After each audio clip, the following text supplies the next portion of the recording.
Muito bem, a gente vai ouvir um pouquinho agora também do Ciro Gomes. Está acontecendo neste momento, a gente acompanha imagens ao vivo aí. O candidato do PDT à presidência da República prometeu que fará esse pronunciamento, né, à nação. O pedetista fez mistério quanto ao tema, dizendo apenas que vai apresentar um manifesto hoje aí no Comitê Central do partido aqui em São Paulo. A campanha de Ciro garantiu que, de forma alguma, o anúncio prometido aí pelo ex-ministro seja para falar sobre a desistência, como algumas pessoas cogitavam. Vamos ouvir agora o Ciro, então. A prova disso é a rápida evaporação dos efeitos da fugaz benesse que conseguiram produzir, impulsionada por ciclos favoráveis de commodities. Lula continua a repetir que colocou os pobres no orçamento, quando, na verdade, os contentou com migalhas, deixando-os aonde sempre estiveram, na escravidão da pobreza. Bolsonaro, sua cria maligna, seguiu parte dessa cartilha, aliando-se ao centrão e rendendo-se à corrupção e ao clientelismo. E acrescentou, sem dúvida, conteúdos gigantescamente mais pavorosos, o desrespeito às instituições e crimes contra a humanidade. Mas essas diferenças não conseguem os separar de todo. Ao contrário, conteúdos políticos e econômicos profundos mais os aproximam do que os separam. Por isso tudo, o Brasil está na iminência de sofrer a maior fraude eleitoral da nossa história. Não a mentirosa fraude das urnas eletrônicas inventada por Bolsonaro, mas a fraude do estelionato eleitoral que sofrerão as vítimas que apertarem nas urnas invioláveis o 13 ou o 22. As urnas são de fato invioláveis, mas a legítima vontade popular está sendo tremendamente violada. Pois os que pensam que apertar o 13 elegerão Lula, mesmo que com seus defeitos, estarão, na verdade, elegendo os mesmos que saquearam o país nos últimos anos, com os quais Lula vergonhosamente, de novo, se aliou. Aqueles que pensam...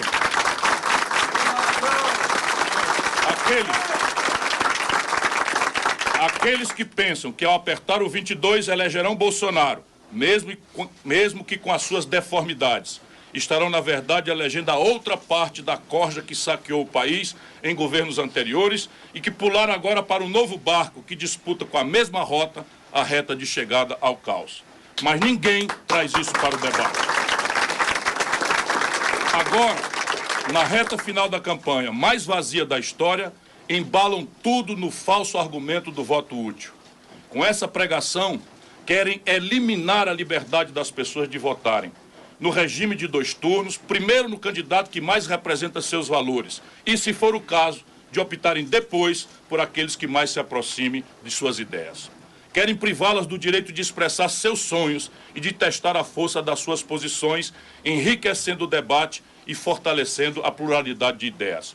Querem calar as vozes das dissidências e submetê-las sob o regime do medo e do terror velado a 2 blocos rivais que se escondem no maniqueísmo e no personalismo para disfarçar as profundas e definitivas semelhanças de suas candidaturas. Por mais jogo sujo que pratiquem, eles não me intimidarão. Não fugirei...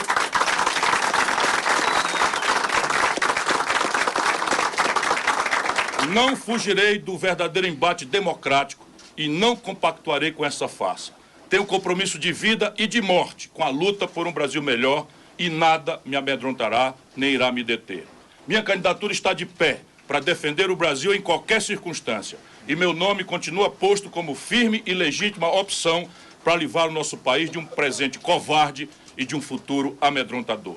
Com rebeldia e esperança, ainda podemos juntos salvar a nossa pátria. Levanta, Brasil!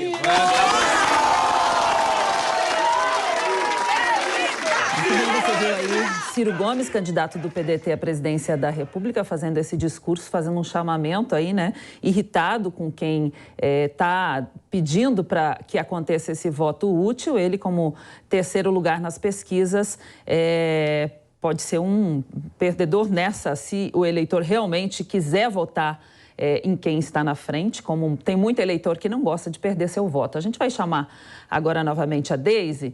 Deise, a gente sabe que tem muito eleitor que gosta de votar em quem está na frente, né? Acha que vai perder o seu voto. E o Ciro Gomes aí fazendo esse ato de repúdio aos candidatos que estão querendo o voto útil, né? Como que você avalia aí esse atual momento do Ciro? Cláudia, a gente já esperava, né, apesar de todas as especulações de que o Ciro Gomes poderia desistir da candidatura dele, né, a gente imaginava mesmo que ele fosse fazer alguma crítica ao voto útil, né, e ele também aproveitou esse momento para desfazer qualquer comentário sobre a aproximação dele com o presidente Jair Bolsonaro no debate, né, porque isso foi muito discutido. Então, ele aproveitou para desfazer esse vínculo, para atacar o Lula, que tem sido um dos grandes alvos dele, né, mas também para falar desse voto útil. É complicado o eleitor ter essa sensação de que vai desperdiçar o voto, né? Como cientista política, esse voto útil eu vejo como um absurdo, mas principalmente o candidato Lula, ele tem reiterado o ponto dele, ele tem até está sendo explícito demais em relação a isso, mas assim, como cientista política, eu peço às pessoas que votem em quem realmente vocês acreditam, pesquisem, não tem essa de voto desperdiçado, né? O voto é um dos nossos maiores direitos e um dos maiores atos da democracia, né? Então, se a campanha tiver que ir para um segundo turno, se estender por mais 30 dias, que assim seja, né? Que a gente tenha mais tempo para refletir sobre os candidatos, sobre as coligações e sobre as propostas. Mas voto útil é um serviço e é como se tu fosse jogar fora um direito tão fundamental, né, que é o teu direito de escolher o teu representante. Então, essa crítica do Ciro ela é importante, sim. Né? Não deve fazer grandes mudanças na intenção de votos dele, mas é uma crítica bem construtiva. Eu acredito que tenha sido uma das primeiras vezes nessa campanha, Cláudia, que a gente viu o Ciro sendo Ciro, sem o subterfúgio das edições e do marketing político eleitoral, né? Sim, a gente viu aí que a terceira via não decolou como se esperava, né, no início da campanha. Não seria uma estratégia mais eficiente o candidato que está aí no terceiro lugar se aliar a algum dos candidatos que estão na frente? Olha, Cláudia, seria, mas a gente tem um problema também que eu acredito que essas candidaturas, principalmente a do Ciro e a da Tebet, estejam refletindo. Olha só para tu ter uma ideia, os 5 maiores partidos políticos, eles estão completamente fragmentados. Então, quando a gente fala de coligações majoritárias, hoje no Brasil a gente está vivendo um hiato na política. As coligações majoritárias, elas estão fragmentadas.